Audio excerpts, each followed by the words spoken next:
Ahora, de ideas traídas de fuego. ¿Cuáles eran esas ideas que dominaban el escenario europeo? En primer lugar, estaba la socialdemocracia, que se va a organizar cuando Bolivia Vargas y estaba en el encuentro. La socialdemocracia, que es la estructura internacional, aparece como heredera de la primera, prolongando las ideas de la primera internacional. Es una internacional estrictamente marxista, es la primera internacional estrictamente marxista, que corresponde a la época del ascenso del capitalismo y va a dar nacimiento en su seno de las tendencias revisionistas.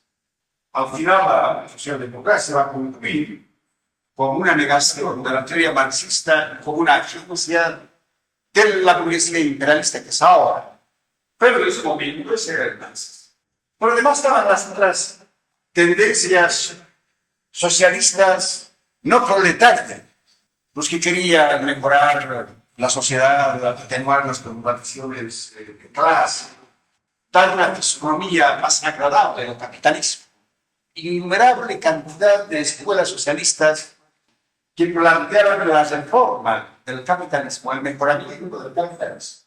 Un socialismo no más. Por ejemplo, la sociedad haitiana de Inglaterra, que ha ocupado una serie de escuelas sociales que planteaban un tipo socialismo democrático. Yo creo que otro término exacto es un socialismo democrático. Ya existió en todos los tiempos, también existe ahora. No totalitario, que no plantea el futuro del proletariado, sino un socialismo que se ensambla con la democracia, olvidando un poco que la democracia es una forma de gobierno del Estado burgués. Y finalmente el anarquismo, que en los países latinos era una doctrina dominante. Dos figuras en esa época, el francés Bourdieu y el ruso Bakunin. Más importante que el marxismo a comienzos del siglo fue en toda carne el anarquismo, que estaba asentado si había un partido socialista en la Argentina. En la Argentina estaba también la Fora anarquista, la Federación Obrera de Naranja, y un partido socialista argentino, partido de Castro y de Izquierda. Va a tener tanta importancia la Fora que en casi todos los países las federaciones obreras van a ser muy llamadas. Esta Federación Obrera Argentina. También en Bolivia. En Uruguay tuvieron también la Federación Obrera Regional del Fuego. Más tarde había un movimiento anarquista chileno y un movimiento anarquista mexicano. De tal modo que el anarquismo tenía como centros propaganda, influenciaba en determinadas regiones del continente. Y después de algunos decenios, va a aparecer la IWW de Estados Unidos, que es la forma más interesante del anarquismo, la difusión del anarquismo como el sindicalismo, la internacional de obreros del mundo. En inglés, eso es así. Bueno, ya se explicaba la diferencia entre anarquismo y marxismo, ¿no? ¿O no sabe? ¿Verdad o no? No has escuchado. Bueno. El marxismo se llama también un socialismo o un comunismo autoritario, porque propone una sociedad sin clases, sin Estado, como propiedad colectiva. Eso lo propone el marxismo. El comunismo va a hacer eso, una sociedad no sin propiedad, sino con propiedad colectiva, sin clases sociales, sin Estado. Por esto mismo va a ser una sociedad que va a volver al viejo punto de partida de la plena igualdad de la mujer, no bastante explotada. La mujer, en el desarrollo de la sociedad, es la primera explotada. Bueno, pero el marxismo añade que el tránsito del capitalismo al comunismo deberá imprescindiblemente pasar por la dictadura del proletariado, que también se conoce como la primera etapa de la sociedad comunista. No cree en la abolición inmediata del Estado, del aparato estatal, sino en la destrucción del Estado burgués para ser reemplazado por el Estado proletario, como hemos visto en la teoría del Estado marxista. Bueno, eso dice el marxismo. Y el anarquismo propone también una sociedad sin clase, sin Estado. Por eso, que pone desde el tipo la idea central de Bakunin de sin dioses en el cielo, ni amos en la tierra. Aboliendo, ellos proponen que el camino va a ser una huelga general y que esta huelga va a destruir el Estado. Repudian al Estado, a toda forma de Estado, incluyendo el obrero. Para ellos se repudiaba también el Estado proletario, la política y a los partidos políticos, porque son autoritarios. Los anarquistas puros, pero no los anarquistas, repudian incluso toda la organización. Actualmente en Europa hay movimientos anarquistas anti-organizativos. Niegan toda forma de organización del partido. Ellos no aceptan ninguna autoridad. Se rebelan contra toda la autoridad. En realidad, el Estado desaparecería por un decreto. Sería abolido. El marxismo dice no, el Estado burgués será destruido y el Estado obrero se autodisolverá, se disolverá en la sociedad.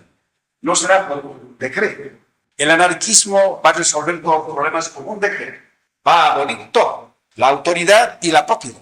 Para el anarquismo trata de un paso directo, desde la autoridad burguesa a la falta de autoridad, de una manera directa. El marxismo propone la dictadura del proletariado porque esta dictadura le permitirá el desarrollo de las fuerzas productivas para que se construya y la base material de la sociedad comunista. Si el marxismo propone este cambio como consecuencia de una ley del desarrollo histórico, casi como si fuera una ley de la naturaleza, el anarquismo considera la abolición del Estado, el comunismo anárquico, como un acto voluntarista, como una decisión voluntaria. Bueno, el marxismo para los anarquistas se llama comunismo autoritario y ellos se bautizan como comunismo libertario. El anarquismo, más que un movimiento proletario que tuvo su influencia en los grupos proletarios, fue la expresión del artesanado, de la pequeña burguesía, y apareció como la extrema izquierda del liberalismo, de la teoría propia de la burguesía, que en muchos países conoció su expresión en los núcleos intelectuales pequeño burgueses. Por eso se puede concluir que el anarquismo y la propia expresión del anarquismo se presentan como una izquierda liberal. El anarquismo es una izquierda liberal. Aún hay otra diferencia. El marxismo sostiene que la revolución supone la reforma, no excluye la reforma, supone la reforma. Algo más que la reforma prepara la revolución. No puede haber un movimiento revolucionario que no pueda partir de la lucha de las masas alrededor de pequeñas reivindicaciones, que son las reivindicaciones salariales. Pero además, la revolución como una acción de las masas, de estas masas, que no pueden actuar al margen de las reformas, de la lucha por las reformas. Y el anarquismo no. El anarquismo es la negación de las reformas. Solamente plantea la revolución y utiliza los métodos de la universidad. Está simbolizada por la explosión de la bomba. La dinamita, para ellos, fue muy empeño de sustituir la presencia de las masas. Por eso, que ellos solo tomaron de la actividad voluntaria la acción y negaron, por ejemplo, por principio, la lucha parlamentaria. Como la lucha parlamentaria es política, ellos no la hacen en esta lucha, la repudian simplemente, por principio. No pueden participar en el Parlamento, no realizan actividad política, ni estructuran partido político. Toda esta actividad la resumen en la explosión de la dinamita, de la bomba. Utilizan métodos terroristas. Y los anarcosindicalistas, porque en su inicio el anarquismo negó incluso la importancia del sindicato, por ser una forma autoritaria de organización, un freno a la voluntad. Para los anarcosindicalistas, la liberación de la clase la cumple el sindicato, a través de la acción directa, cuya expresión máxima es la huelga general. Vale la pena tomar en cuenta estas diferencias para ver en qué medida la actividad política dentro de los explotados constantemente se desvía hacia posiciones de tipo anarquista o anarcosindicalista. Claro que el subidor confundir anarquismo con falta de orden, simplemente. No.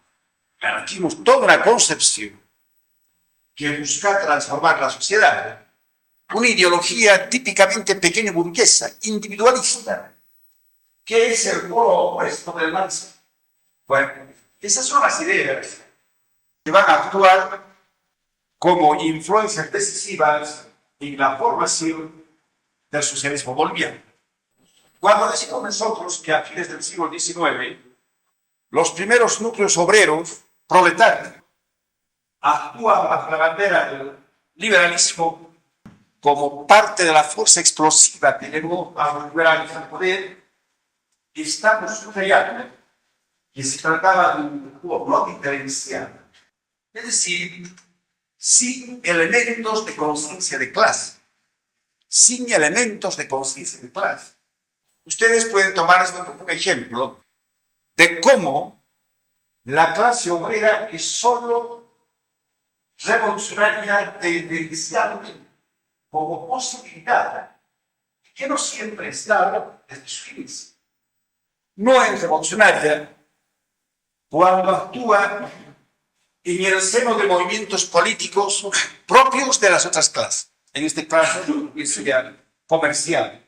¿Cómo pues este proletariado va a llegar a constituirse en clase que es capaz de realizarse como fuerza revolucionaria?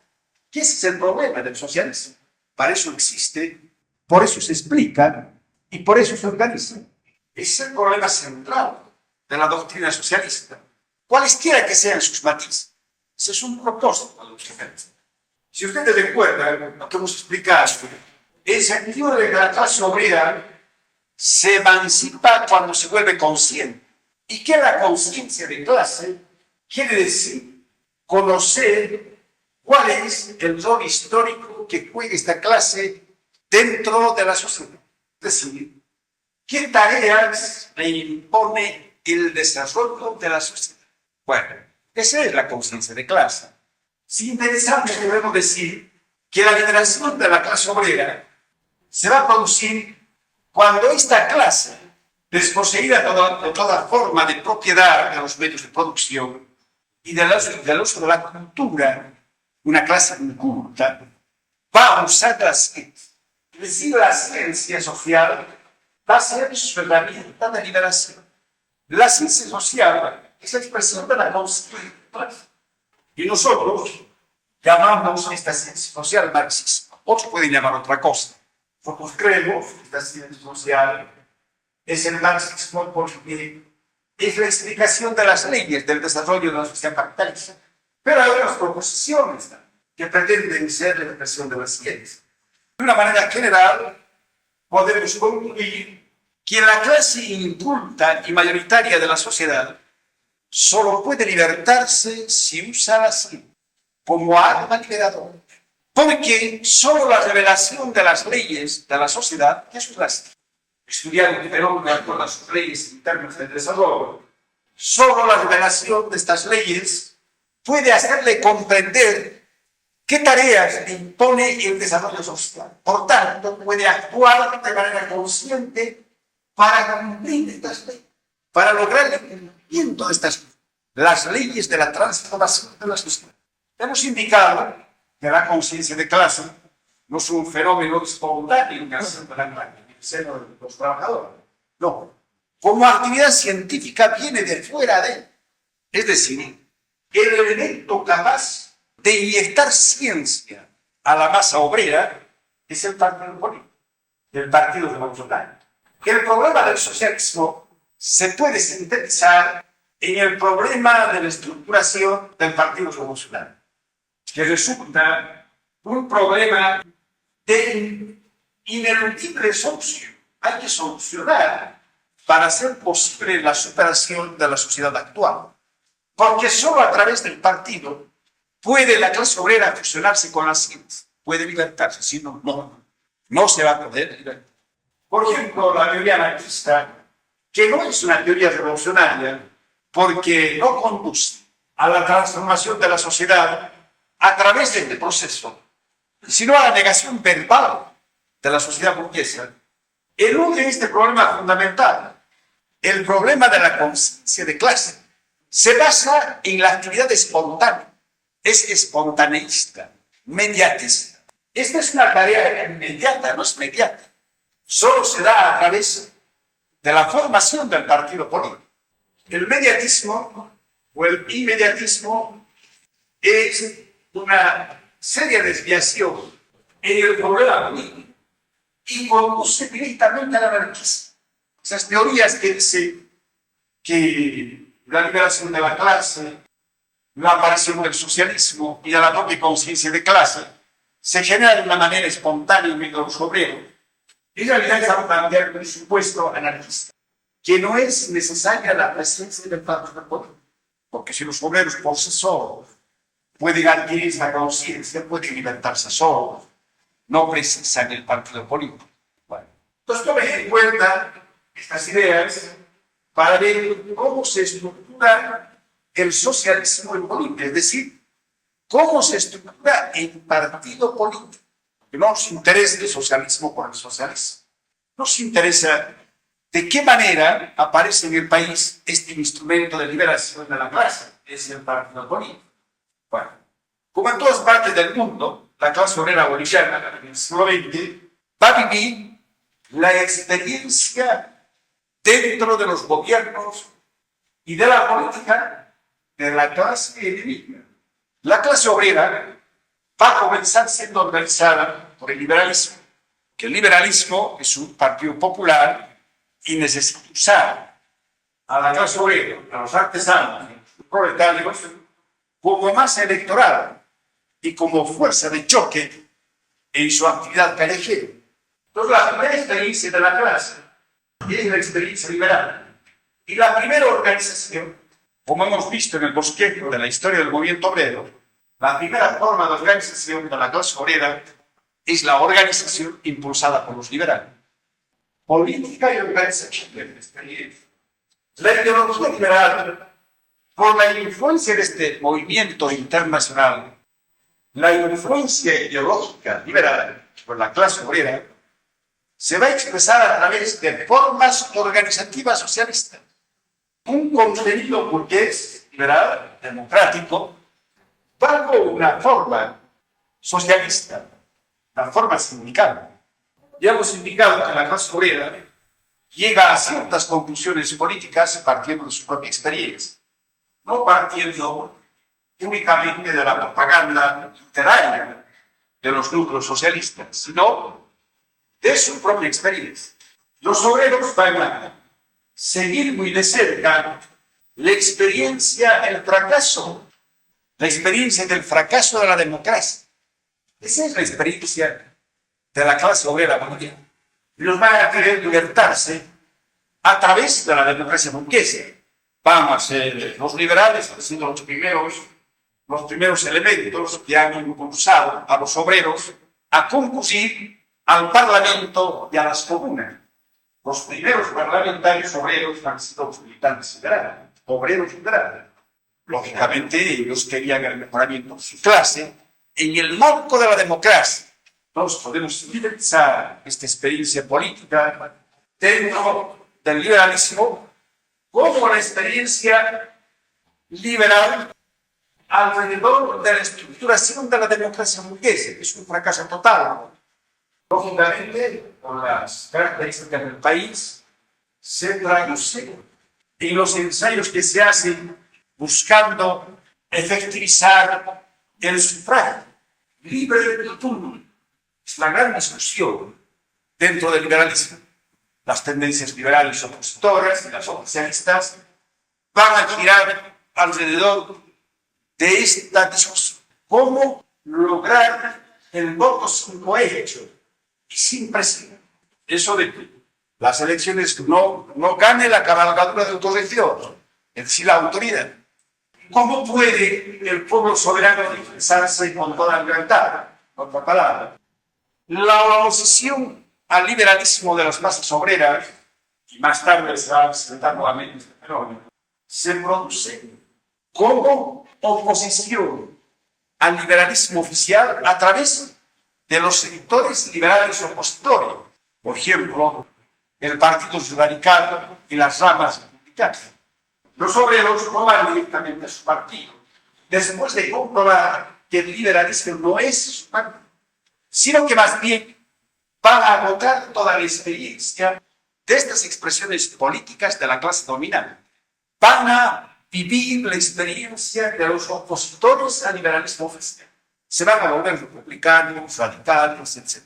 De esta manera, por ejemplo, Saavedra, un caudillo liberal que acabó en posturas fascistas, va a ser un caudillo popular, populachero. Y el escenario va a movilizarse detrás de él. Bueno, yo quiero subrayar esta característica universal, por otra parte, de cómo se forma la clase obrera. Comienza siendo organizada por el enemigo de clase y madura políticamente en la experiencia política de la burguesía. Concretamente, en el caso boliviano, va a seguir la clase obrera va a ir formándose a través del camino que le conduce a la experiencia del fracaso del ensayo democrático burgués. Pues va a ir recorriendo todas estas facetas del fracaso de la democracia burguesa y va a ir pasando de un partido a otro, pero un partido. Bueno, no sería posible este proceso si a su turno no estuviera presente la idea socialista. La idea socialista. O sea, la ciencia social.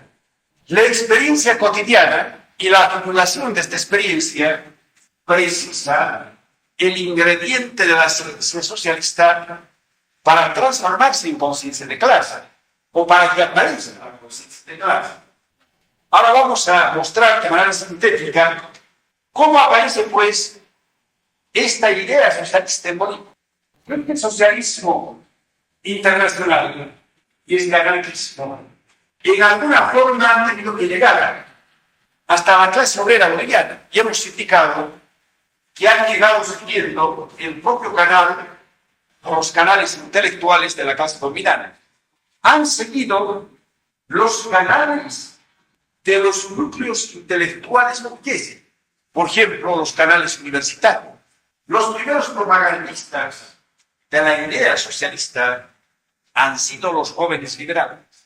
En la historia de Bolivia, incluso un poco más antes de que aparezcan los sindicatos, que objetivos son la forma socialista en la que se va a expresar el contenido de la ideología burguesa por la influencia internacional.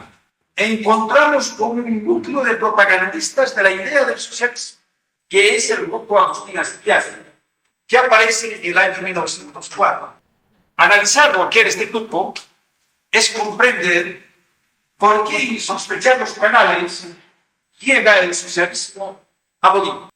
Bien o mal, estos jóvenes liberales del Partido Liberal están en el poder y han comenzado a fracasar en su intento de estructurar la democracia burguesa. Aparecen de su seno los últimos opositores y los jóvenes hacen su encuentro con la idea del socialismo.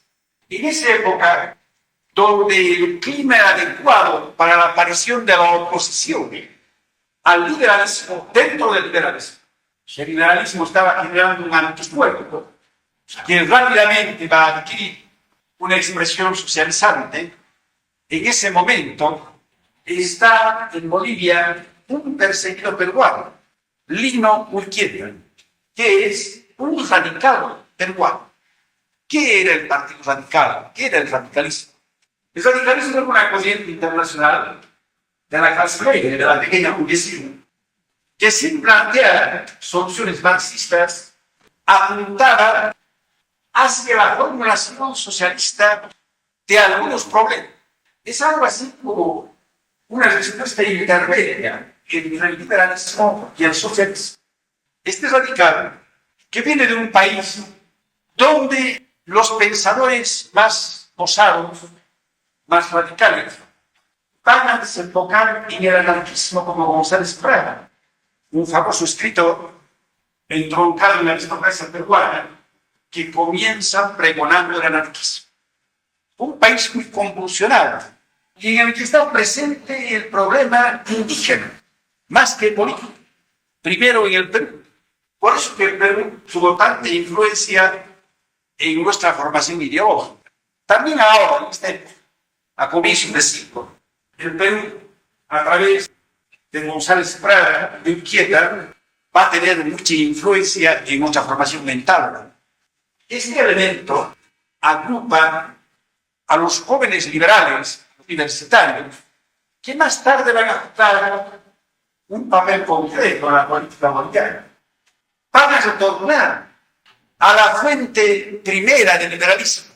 Van a actuar como líderes políticos liberales, por ejemplo, Tomás Manuel Lenin. Lino Urquieta los organiza como un grupo radical socialista. Editan una hoja, ganan una plaza pública para hacer propaganda oral.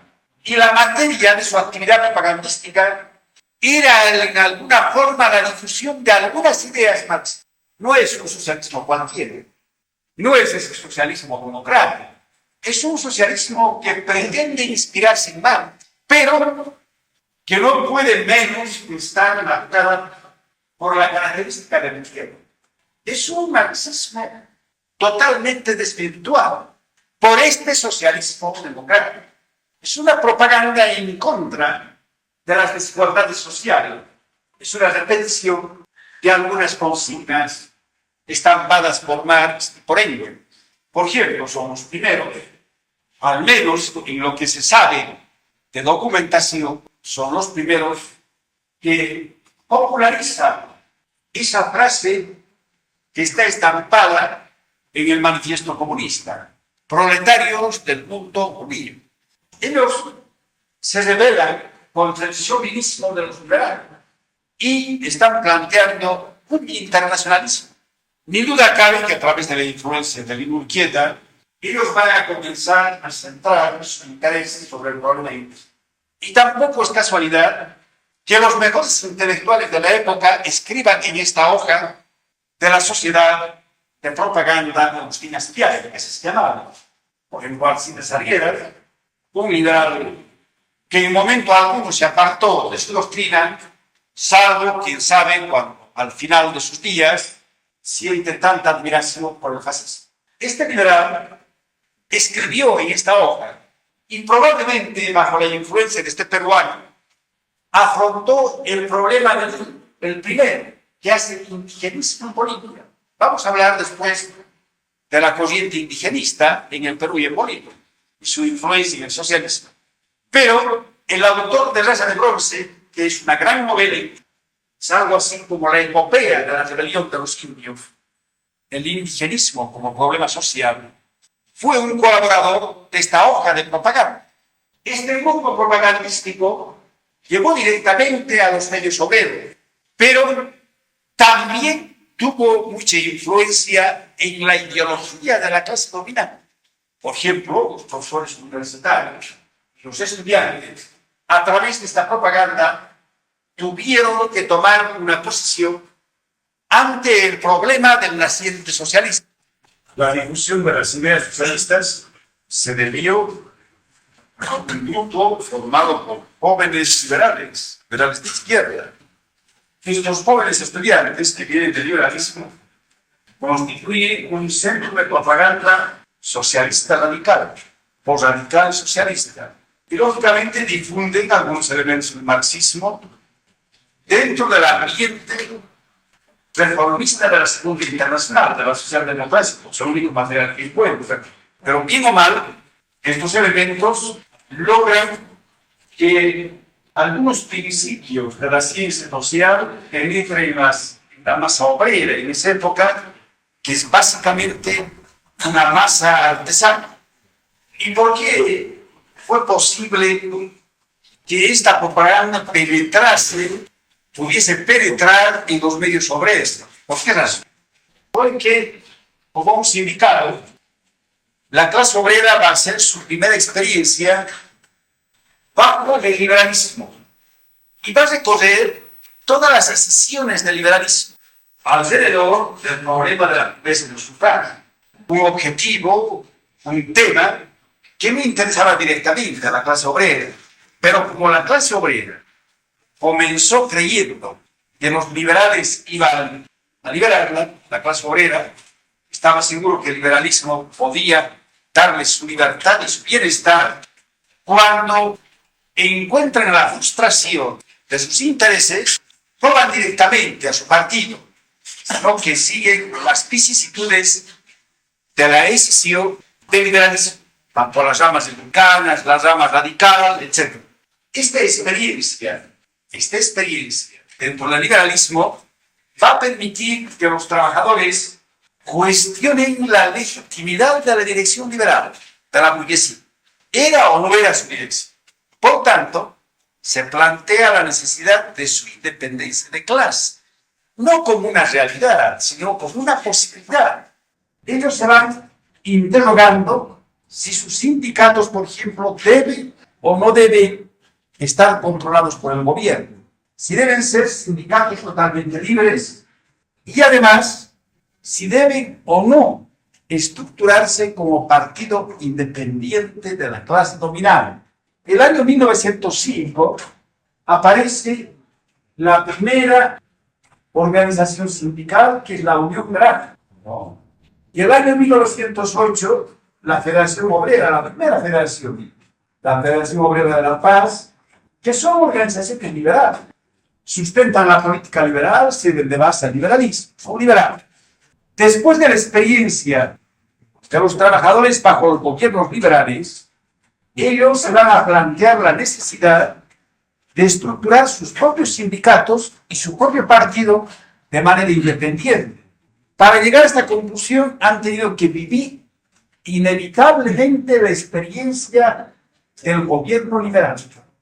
Esto está probando que las masas maduran a través de su propia experiencia, no de la lectura de los folletos ni de la propaganda.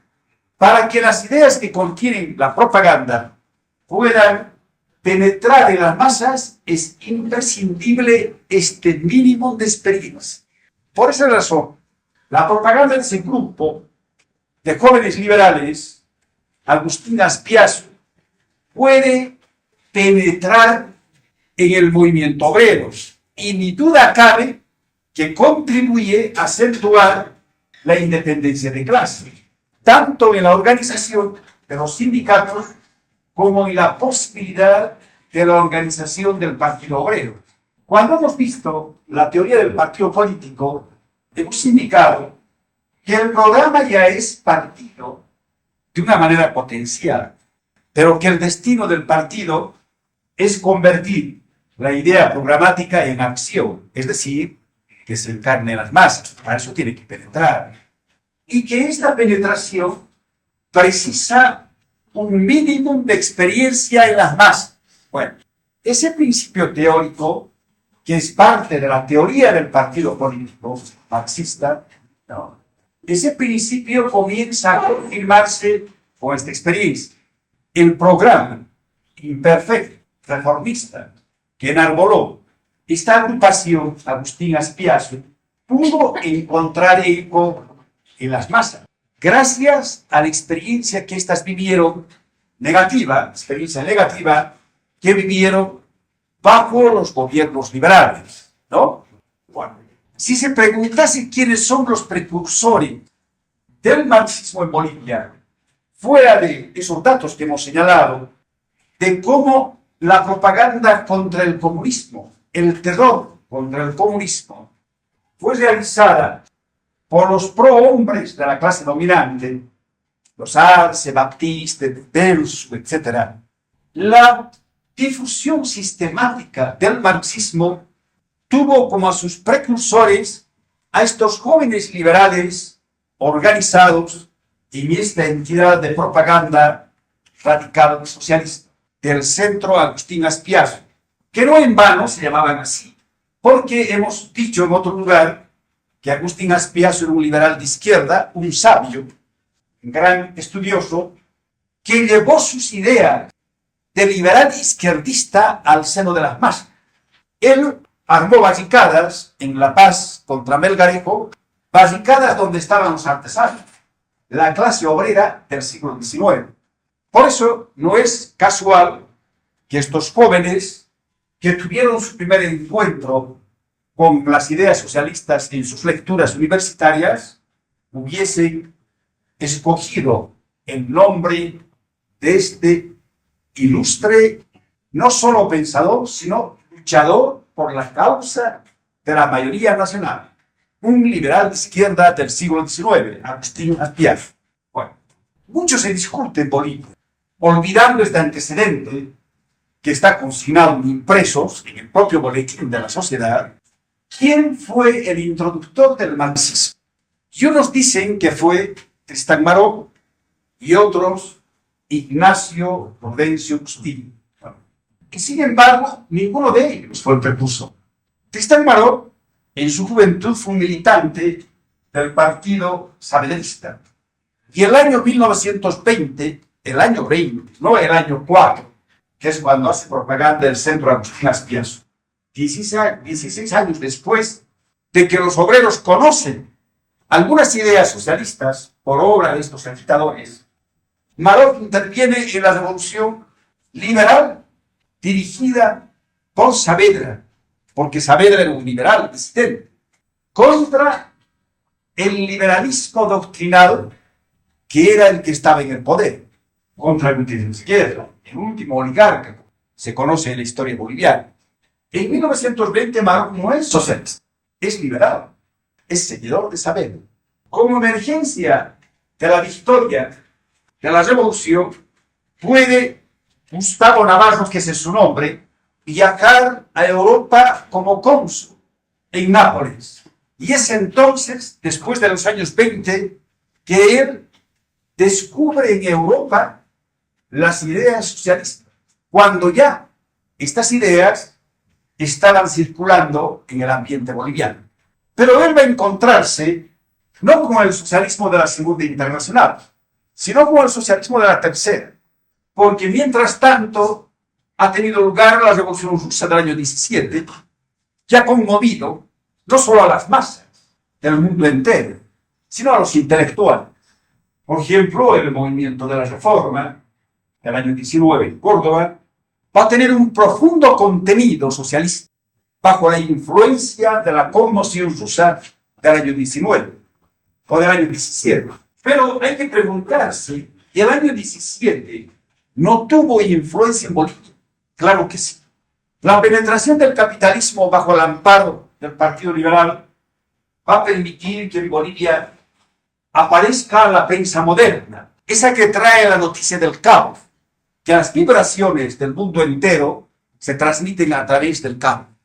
Los periódicos de la época es posible ver en las colecciones del diario, por ejemplo, el periódico liberal, el gran periódico liberal, que circula en todo el país y va destruyendo a los periódicos locales. En esas colecciones es posible ver cómo se va describiendo la lucha de los bolcheviques, Lenin y Trotsky, por consolidar su poder. Y se puede seguir la lucha contra Kerensky, las grandes deliberaciones en los soviets, cómo los bolcheviques logran controlar a los soviets, habiendo sido antes una pequeña minoría, y cómo luego ellos van a tomar el poder e instaurar lo que tanto escándalo causó en esa época, el terror rojo, frente al terror blanco. Esta clase obrera, que ya conocía el socialismo reformista, no tuvo su primer contacto a través del canal de Maró, sino a través de la prensa burguesa, de lo que era la gran conmoción social del año 17 en la atrasada Rusia, en la Rusia del Mujica. Y lógicamente, si aún ustedes escarban un poco los antecedentes, pueden encontrar que un modernista, un poeta modernista, Ricardo Jaimes Freire, habló a los bolivianos y a los latinoamericanos de la perspectiva de la gran revolución rusa, tomando como antecedente lejano la revolución del año 1905. El modernista Jaimes Freire era un militante del Partido Socialista Argentino y en su poesía tan refinada y bajo una cobertura, bajo una forma europeizante, porque las figuras que usa Ricardo Jaime Freire tienen relación con los países nórdicos de Europa. Bueno, según algunos, entre ellos según Medinaceli, esa forma está encubriendo la esencia india, puede ser que sí o que no. Pero, además de eso, Ricardo Jaime Freire era un poeta de un enorme contenido social, porque era un militante de un partido reformista como el Partido Socialista Argentino, y porque supo transmitir algunos anticipos de lo que más tarde será la Revolución Rusa del año 17. Él tiene un poema sobre el Muki ruso y va a predecir que el despertar de este gigante puede transformar el propio basamento de la sociedad bajo la cual se vivía. Estos antecedentes, indudablemente, se van a sedimentar en la intelectualidad boliviana, que va a comenzar a moverse alrededor de estas ideas sociales tan confusas, tan distorsionadas, que llegan por los canales más diversos, siendo uno de los más importantes el canal de la clase dominante. El canal de la clase dominante. Bueno, como ven ustedes, los bolivianos no tuvieron necesidad de esperar la actividad de Tristán Marov para conocer el socialismo. Más bien, Marov muy tardíamente llegó a hacerse socialista y se hizo bajo la influencia de la Tercera Internacional. Lo que podía decirse es que Marov fue uno de los que difundió las ideas del socialismo revolucionario, en oposición a las ideas reformistas de la Segunda Internacional que ya circulaban en el país. Aquellos que dicen que el precursor del socialismo sería Ignacio Prudencio Bustillo están totalmente equivocados. Ignacio Prudencio Bustillo, una de las grandes mentalidades bolivianas, seguramente el intelectual más vigoroso en su tiempo, en su momento, realizó estudios de ciencia social en París y allí absorbió la cultura de su época en el marco liberal. Ignacio Prudencio Bustillo era un liberal moderno, bien informado. Por tanto, que hablaba del marxismo, pero él no era un marxista. Él en realidad estaba muy influenciado por las ideas que giraban alrededor de los grandes teóricos del derecho, particularmente de León Duin, que una y otra vez se va a referir a la influencia de las ideas sociales en la teoría del derecho. Cuando retornó a Bolivia, él ejerció una cátedra en la Universidad San Francisco Javier y escribió un opúsculo sobre esta materia para uso de sus alumnos. En ese opúsculo hay referencias al marxismo, pero son las referencias del profesor liberal que informa de manera crítica las nociones del materialismo histórico. La mayor proeza de Ignacio Prudencio Bustillo es una proeza que tiene relación con la liberación de la mujer, no de la clase obrera. No es ningún término despectivo. La liberación de la mujer es parte del proceso revolucionario. Pero él no dedicó sus preocupaciones a difundir las ideas socialistas en los medios obreros o a organizar a la clase obrera, sino que él fundó una universidad femenina en la tradicional Sucre, donde las muchachas no iban a la universidad, era mal visto, y una chiquilla vaya a estudiar en la universidad. La chiquilla tenía que estudiar para casarse. Entonces era suficiente que sepa cómo manejar su casa, nada más. Bueno, en ese ambiente, este joven intelectual, en unión con otros, entre ellos con Adolfo Costaduselos, fundaron esta universidad donde las jóvenes de la aristocracia chuquisaqueña se reunían para escuchar lecciones de cultura de su época. Ignacio Prudencio Bustillo, además de ser un especialista en ciencias sociales, era un magnífico escritor. Él ha hecho una biografía de Aniceto Arce y que, ni duda cabe, constituye un documento que permite comprender cómo se ha formado la clase dominante en nuestro país. pero además fue un acucioso crítico literario.